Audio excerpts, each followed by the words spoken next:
હાથની મુઠ્ઠી વાળીને આપણે જરા ગાંધીનગર સુધી આપણો અવાજ જવો જોઈએ. ત્યાં બેઠેલા નેતાઓને ખબર પડવી જોઈએ કે આ ચૈતરભાઈની ટીમ એ બહુ મજબૂત ટીમ છે.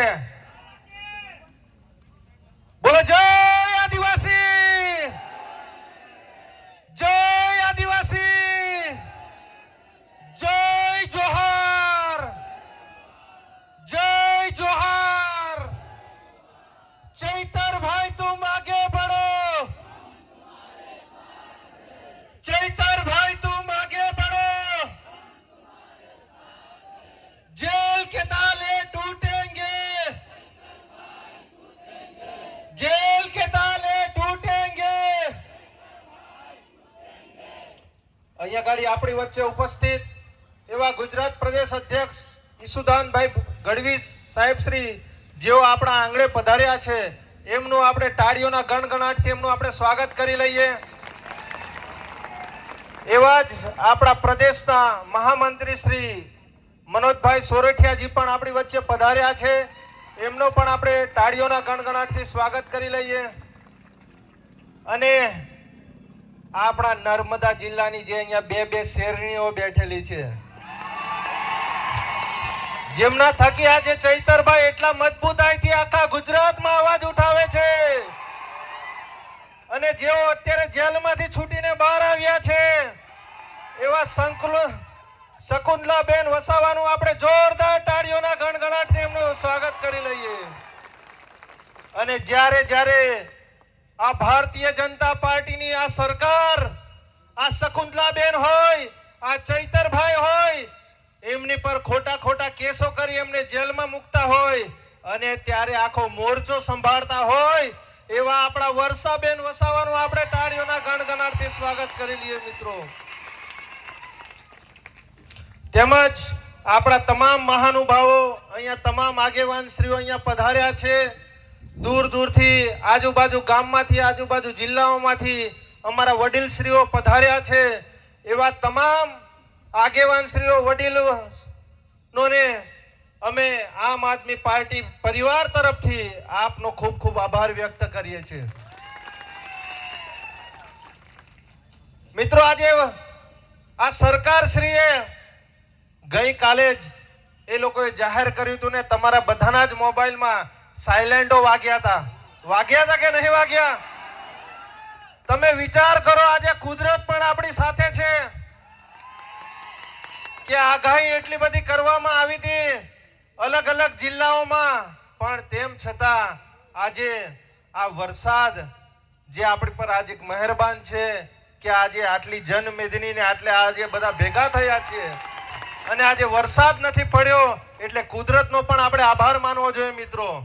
કેમ કે ચૈતરભાઈ વસાવા અને એમની આ પૂરી ટીમ એ દરેક સમાજના મુદ્દાઓ આ સરકાર સામે ઉઠાવે છે, આ સરકાર સામે મજબૂતાઈથી લડે છે.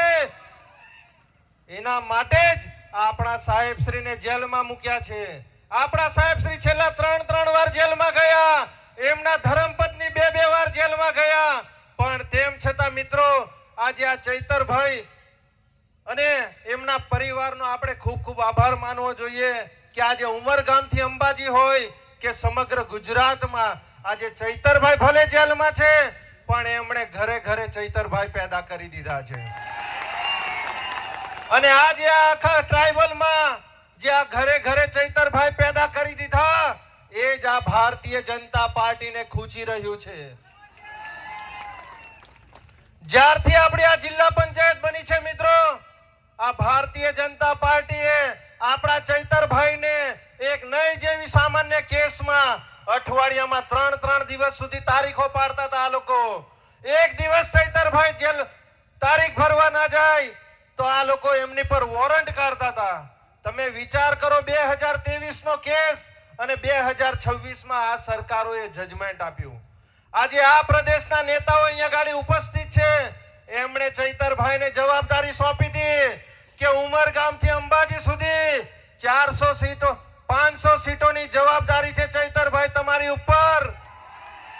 અને આ 500 સીટોમાંથી આપણા ચૈતરભાઈએ રાત દિવસ ભૂખે તરસે પરિવારની ચિંતા કર્યા વગર દરેક સમાજમાં, દરેક ગામે ગામ, તમામ વિસ્તારોમાં જઈને આ ભારતીય જનતા પાર્ટીના ઉમરગામથી અંબાજીમાં, આ તાલુકા પંચાયત, આ જિલ્લા પંચાયતમાં સુપડા સાફ કરી નાખ્યા અને 400 સીટો લાવ્યા. આપણે કેટલી લાવ્યા?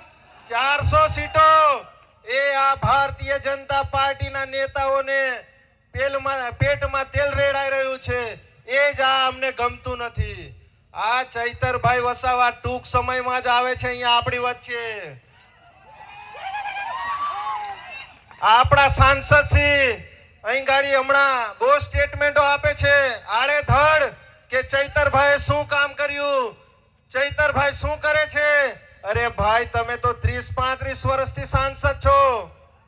હમણાં આપણા જ આગેવાનોએ કીધું એમ કે જે સાંસદ આજે 30-35 વર્ષથી પોતાના ગામનો રસ્તો ના બનાવી શકતો હોય એ શું આપણા લોકોનું ભલું કરવાનો છે.